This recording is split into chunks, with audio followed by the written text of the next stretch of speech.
आज एक समोसे बेचने वाले का बेटा एक आईएएस ऑफिसर बन गया। एक रिक्शा चालक का बेटा आईपीएस बन गया। पता नहीं कैसे, लेकिन एक साइकिल की पंक्चर बनाने वाले का बेटा अपनी औकात से लड़ गया। जब लोग आईएएस की गाड़ी को आता देखते हैं ना, तो देखते ही नर्वस होने लगते हैं। ये होता है एक आईएएस का पावर। पूरे जिले का मालिक होता है एक अकेला आईएएस। पूरे डिस्ट्रिक्ट को संभालता है एक अकेला आईएएस। आपके मन में भी कभी ना कभी तो ख्याल आया होगा एक आईएएस या आईपीएस ऑफिसर बनने का, फक्र और सुख सुविधाओं से जीने का। किसी ने क्या खूब कहा है कि आज सिर झुकाकर पढ़ लोगे तो कल जिले में सबसे ऊंचा सिर तुम्हारा होगा।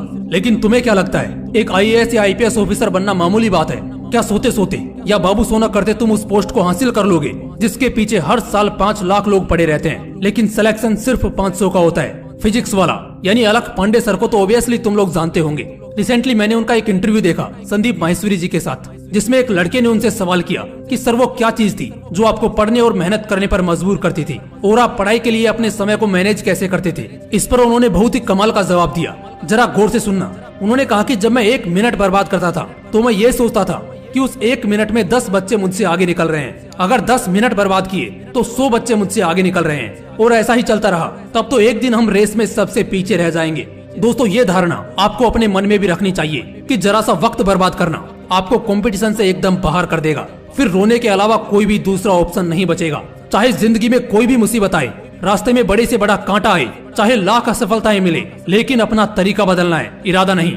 आज भारत में लाखों स्टूडेंट्स आईएएस बनने का सपना देखते हैं, आईपीएस बनने का ख्वाब रखते हैं, क्योंकि ये दोनों भारत की द मोस्ट प्राइड वाली सर्विस है, जिसमें सेलेक्ट होने वाले को जिले में भगवान का दर्जा दिया जाता है। इन सब बातों को हर कोई जानता है कि इस पोस्ट के पीछे सालों की कड़ी मेहनत लगती है। इसके लिए रातों की नींद, दिन का चैन, रिश्तेदारों से कनेक्शन और मोह माया, इन सब को सेक्रीफाइस करना पड़ता है, इन सब का त्याग करना पड़ता है। ये ऐसी पोस्ट है जिसे पाने के लिए तुम्हें खुद के प्रति निर्दयी होना पड़ेगा, खुद को कंफर्ट जोन से बाहर निकालना पड़ेगा, और फिर ताबड़तोड़ मेहनत करनी होगी। याद रखना कि आज तुम नहीं तो कोई और सही, कोई और नहीं तो कोई और सही। जो जी जान से लड़ेगा वही जीतेगा। अगर तुमने अपनी तैयारी में कमी दिखाई तो सामने रखी खीर कोई और ले जाएगा। लाखों स्टूडेंट्स इस भीड़ में लगे हैं, हजारों तुमसे बेहतर हैं, और कम से कम सैकड़ों स्टूडेंट्स ऐसे होंगे जो उस वक्त लगन और मेहनत से पढ़ रहे होंगे जब तुम अपनी नींद में अपने सुख में खोए रहोगे। जब तुम शादियां अटेंड कर रहे होते हो तब वो बंदा जो इस बार आईएएस बनेगा वो अपनी तैयारी कर रहा होता है। तुम इंस्टेंट मजा चाहते हो, वो जिंदगी भर का मजा चाहता है। और सही तो है, असली मजा तो मकसद को पूरा करने और मंजिल को पाने के बाद आता है। जो लोग यूपीएससी एग्जाम देने वाले हैं या उसकी तैयारी कर रहे हैं, उनके लिए मैं कुछ इंस्पिरेशनल बातें कहने जा रहा हूँ। जैसा कि मैंने कहा कि कुछ लोग सिर्फ आईएएस बनने का सपना देखते हैं, तो कुछ एस्पिरेंट्स उन सपनों को पूरा करने के लिए मेहनत करते हैं। हर दिन एक नई सुबह, एक नई शुरुआत होती है। बस आपको खुद को जगाने की और दोबारा से बाउंस बैक करने की जरूरत है। भले ही पहला अटेम्प्ट नहीं हो पाया हो, लेकिन याद रखना अभी मौके हैं। इसमें अपने मकसद को नहीं बदल देना है, तरीकों को बदलकर एक बेहतर शुरुआत करनी है। मौका सभी को मिलता है, जरूरी नहीं कि वो मौका एग्जाम का इजी क्वेश्चन बनकर आए। मौके आपके हर दिन में है, हर पल में है। जिन्हें चाहो तो आप सोना बना लो या फिर सोने में गुजार दो। एक बहुत ज्यादा डराने वाला शब्द है इम्पॉसिबल, यानी कि नामुमकिन। बहुत से लोग इस शब्द को नेगेटिव विजन से देखते हैं, लेकिन ऐसा नहीं है। अगर तुम्हें कोई कह रहा है कि आईएएस या आईपीएस का एग्जाम क्रैक करना इम्पॉसिबल है, तो इसका ये मतलब नहीं कि वो नामुमकिन है, बल्कि इसका मतलब है कि उसे मुमकिन करने में हमें ज्यादा मेहनत करनी पड़ेगी।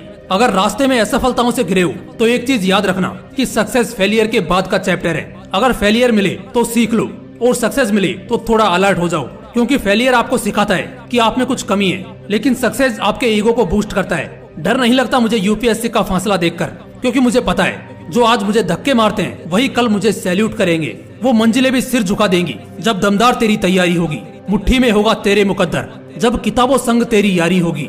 तुम्हें एक दृढ़ संकल्प को लेकर आगे बढ़ना है और एक बेहतर तैयारी के साथ मैदान में उतरना है, चाहे यूपीएससी हो या दुनिया का कोई भी कंपटीशन हो।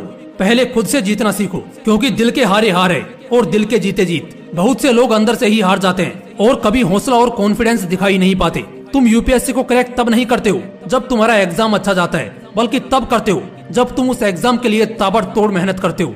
मुझे पता है एक दिन मरना है, लेकिन उससे पहले कुछ बड़ा करना है।